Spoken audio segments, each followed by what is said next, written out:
Thank you guys for joining. Thank you, Dylan, for hosting. Thank you, Elevate, for sponsoring. So we'll do a short idea on the parasha, open up the Q&A, and then if anyone wants Chanukah also. This week's parasha is Vayigash.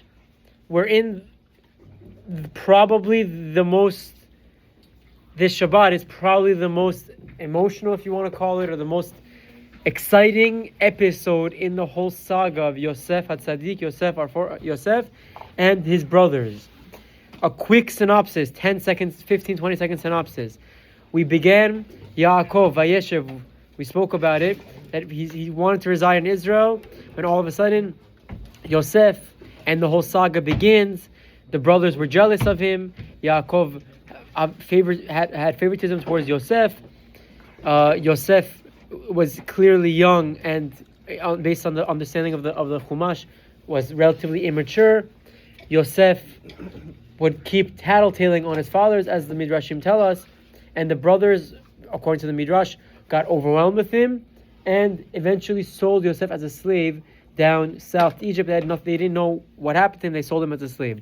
Other commentators say that it was that it wasn't the brothers, maybe it was the Midyanim who sold him. Whatever it is, Yosef is gone, disappeared. The brothers report back to their father that Yosef was killed, or we found this bloody cloak. Do you recognize it? He recognizes it, and the brothers spend 22 years with their mourning father, and they realized that their father never got over it. Yaakov was crying and overwhelmed and upset about it. Next, fast forward to last week's parasha, we have the whole episode of a famine. Yosef interprets the dreams, and now he goes from in the jail to vice royal of Egypt. He's number 2 to Paro. He's the king of the world practically. He suggests the mechanism that made them powerful is, during the years of the blessing, set aside food, set aside wheat, set aside barley, so that when the famine comes, Egypt will be the superpower and can sell to the rest of the world. Good?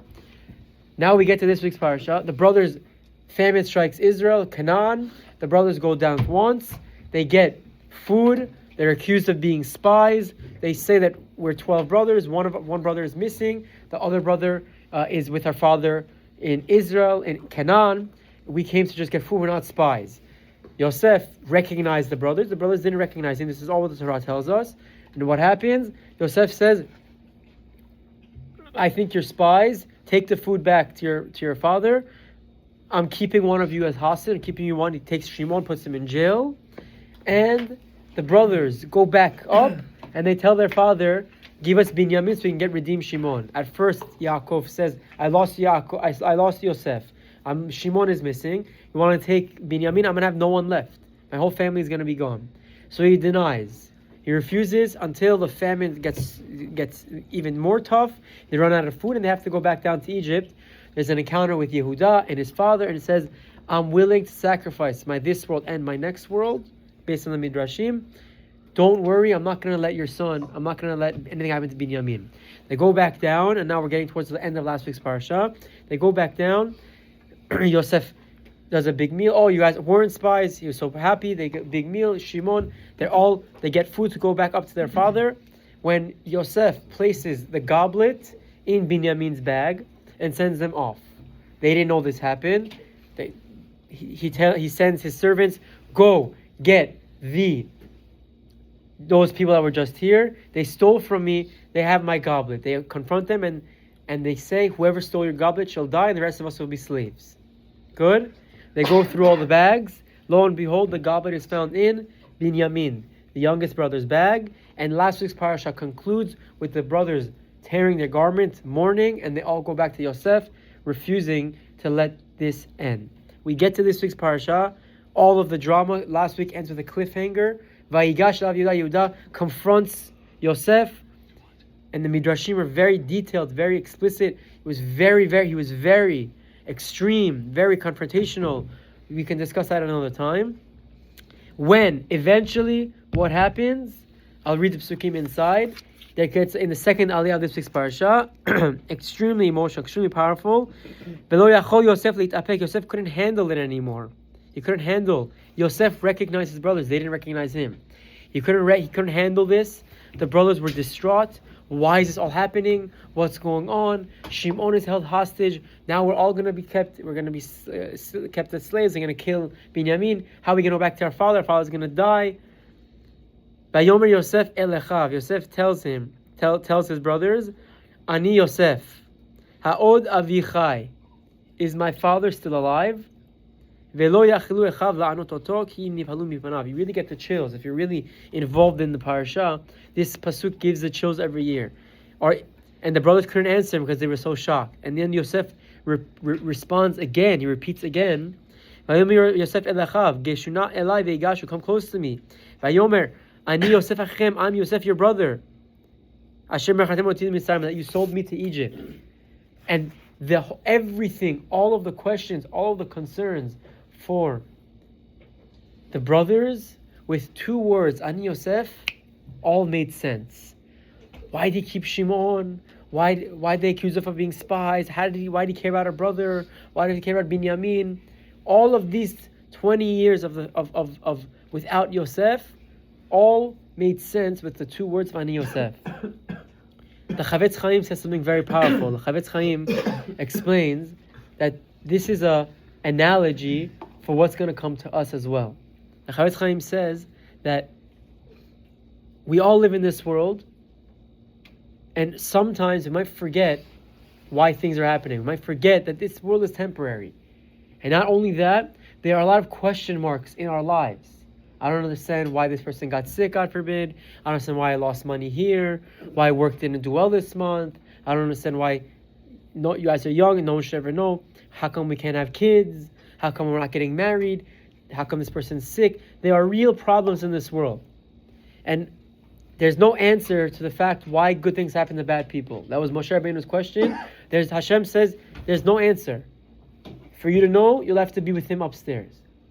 And the Chavetz Chaim says that this Ani Yosef serves as a small mashal, a small parable to our outlook of this world. That all of this is confusion. We don't know why things happen. We don't know why so many soldiers had to die in the past 2 years of the war. Baruch Hashem, it's finished. Guys younger, your age and younger, Cher Vashem. We're here making money, we're here working, building our lives. Those kids go out to war and half of them come back disabled if they're lucky. With no legs, with no arms, PTSD. Forget about the ones who died, and okay, they're in a better place, but their families can never live a day ever again. They walk into their kid's room, he's never coming home. We don't know. We can't say, we can't explain and describe why October 7th happened. We have theories, the disunity, the internal fighting. Hashem had to send us a wake-up call, but we don't know why those specific individuals were taken from us. And the fact of the matter is, we will never know. Until one day after 120, or also in the times of Mashiach, when? Ani Hashem. I am God. And then it'll all make sense. All of our doubts, all of our question marks, every time you stubbed your toe, every time you had a bad deal in work, every time someone stole from you, whatever it is, it'll all make sense. So part 1 is this idea, and we have to constantly remind ourselves, how does this story with the brothers apply to us? The whole book of Bereshit, there's only 3 mitzvot. I said this a million times. Because the Torah is not necessarily a book of just laws. Yes, no. It's a blueprint for how we live our lives. It's a blueprint for how we have to conduct ourselves with our families, with our children. So the Ramban gives a very important principle. He says, all of the Sefer Bereshit is Maaseh Avot Siman Labanim. What the stories of our forefathers are signs for the children, for us. And we have to learn from the stories of our forefathers. We have to learn from what they went through and apply those principles to our lives. So this one episode of Ani Yosef, you have 1,000 explanations. Based on the Chavetz Chaim, can be, we have to internalize. Like the Mishnah says in Pirkei Avot, this world is a hallway to the world, to the big ballroom. The big ballroom is the world to come. The Gemara says, today we work today to reap benefit tomorrow, referring to this world and the next world. But we have to constantly remind ourselves that Hashem isn't running the world. Hashem's in charge. We don't know why bad things happen to good people. We can't explain why things happen. But understand that one day it'll make sense. And reinforce that belief, emunah, and trust, bitachon in Hashem. That's our job part 1 from these parashiyot. Now another thing that's very apropos, same idea. There's a famous line in, I think, in Mishnayot. Abba bar del Amar, Oy lanu miyomadim, olanu miyotochecha. Woe to us from the day of judgment. Woe to us from the day of rebuke. This is referring to, like we just mentioned, after 120, after someone dies, there's our tradition tells us that they go upstairs and there's a big, it's judgment day. It's a big court. It's a courtroom. They show video of our entire lives, and they question us. Why did you do that over here? Oh, you didn't. You gave tzedakah there. Good job. And we have our entire life before our eyes, and we're embarrassed or we're so proud of the lives that we live. That's what the Midrash, that's what the Chazal tell us. What happens after someone dies? Immediately after someone dies, they give a powerful analogy. I said this, I think, in the upstairs minyan a few years ago. I don't remember when, but the powerful analogy. There was once. It's a humorous analogy, but it helps. There was once a group of drunk people, a group of boys. We'll call them the daste, or the boys, whatever you want to call it. And they were notorious for, even when they get to the middle life crisis, they stayed young. Them three would always go out, have a blast, drink, come home, blackout drunk, time in and time in, every day, every weekend, even in past their young adult years, way into their adolescence, they're still conducting lives like this. Okay? One day, the group of three decide, what's going to be in the next world? How are we going to live? How are we going to conduct ourselves? What's our life going to be like? And they start talking, and they start negotiating. Yeah, I'm pretty solid. I think I'll have a good portion in the next world. They go back and forth, and they're assuming that everything will be black and white.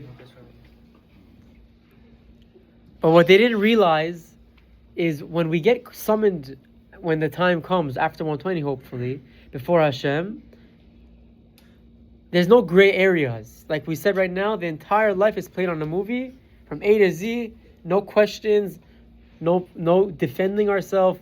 The proof is in the pudding. No AI generating, can't take it. There's no way out. It's all there. What we see, our lives, how we lived it, is on the TV. We watch the TV, and we either have to just put our head down, God forbid, or we smile and look at the angels and say, look how I did. So one of the mightiest and the strongest guys in this